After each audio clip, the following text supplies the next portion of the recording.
Hey guys, it's Kay from KS Anonymous, and I am back today with another episode of r/Petty Revenge. Want to ignore me to shop online? I'll just make a quick phone call. I'm a truck driver, and to say this time of year with the holidays is stressful is an understatement. Between tight deadlines on loads, customers realizing they need something last minute before the holiday, and added traffic all over the country, it's a nightmare.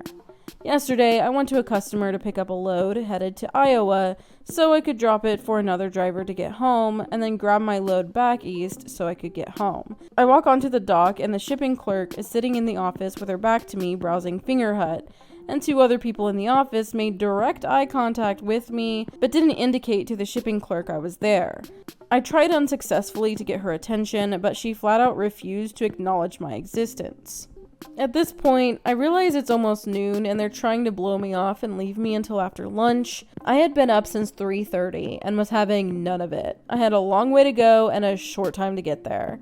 So I whip out my phone and look at the app we use to send and receive load info, usually along with the customer's address and pickup numbers is a phone number for them. I figure I'll just call the shipping office and get their attention that way. Phone starts to ring on my end, but instead of the shipping office, I get the company directory, and first listing on the directory is the plant manager. Now, if my time in the Army has taught me anything, you get the best results by jumping the chain of command. So, I hit number 69420 for the plant manager and put my phone on speaker. As soon as Fingerhut Fran hears the voicemail for the plant manager, she turns around and starts shrieking. I calmly raise my finger in the "just 1 minute" sign and proceed to leave a voicemail on the plant manager's line explaining who I was, who I drove for, what load I was supposed to pick up, and finished off by adding that his shipping office personnel were present but too busy online shopping to acknowledge my existence. I thanked him, left my number, and hung up. By now everyone in the office were staring slack-jawed at me. Fingerhut Fran was beet red and fuming.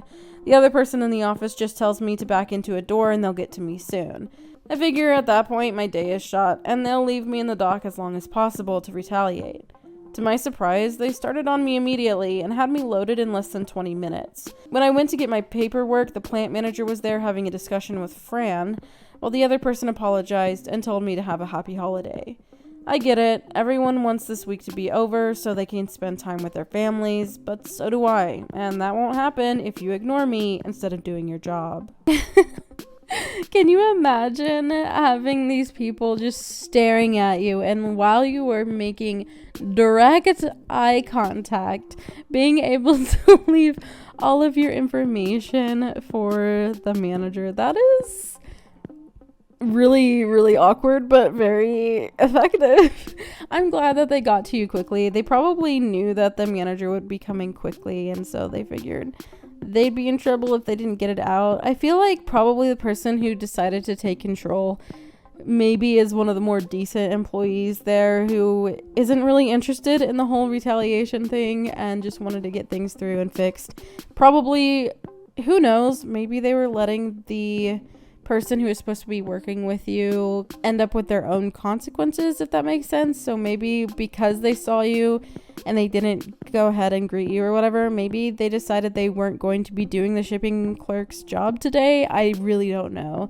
But either way, hey, it worked out, and it was absolutely, completely, and utterly petty. So a guy has misled me, and I mirrored his own crappy behavior, knowing it would hurt him.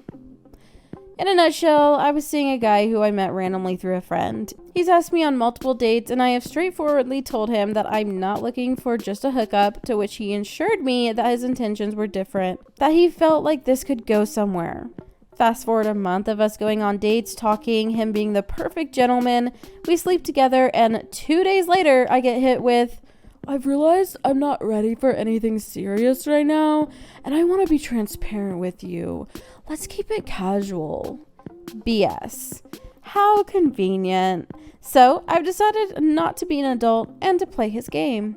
I pretended to be confused, but then said that it's better for us both this way. He immediately called me and started asking why, to which I responded, "Well, I realized I don't want anything serious with you," which made him go insane. It's been a week and he's calling me every day wanting to spend time with me, trying to make me want him, apparently. One thing that changed is now he's getting the full-on random hookup option treatment, obviously. Sort of been suggested this sub after realizing I'm by far not villain here. Edit, I've worded the last bit incorrectly, it seems. By the hookup treatment, I meant the way we communicate. I talked to him like he's a sneaky link and nothing more.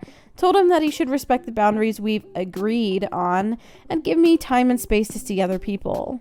The intimate stuff isn't happening. Not worth it.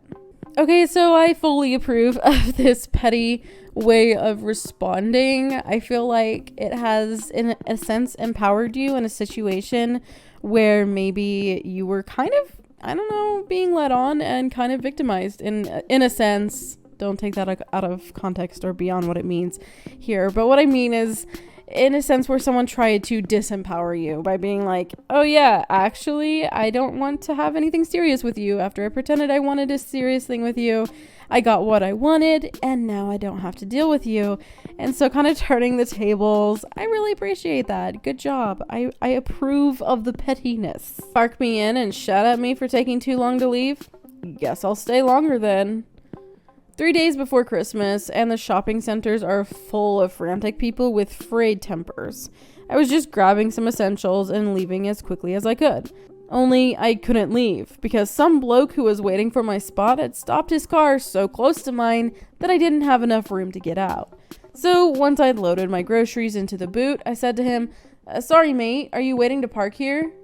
Well, I wouldn't be if you'd effing hurry up and leave, he yelled back. I locked my car again, walked across the road, and had a coffee. F you miserable old F. F you. Some more petty responses I 100% approve of. Honestly, if you are going to be a jerk, especially to that level, I don't understand why you expect people to respond kindly. It doesn't make sense. Nobody is going to be kind to someone and nice and obliging to someone who starts screaming and cussing at them because they're the ones who blocked them. People don't make sense, and I hope you enjoyed your coffee. Just one letter. Over the past few years at work, I've had to communicate via email with one of our clients. His name is Al. He does not pay attention to detail, rushes through everything, rarely fully reads emails, and is constantly just a hot mess. It's frustrating for me because I'll oftentimes have to send him documents or requests multiple times just because he didn't read the first email or follow basic directions. He is annoying to work with, but the thing he does that annoys me the most is that he spells my name incorrectly. I've corrected him before because it just frustrates me how he breezes through everything with no consideration to anyone's feelings or schedule. Something about it just irks me.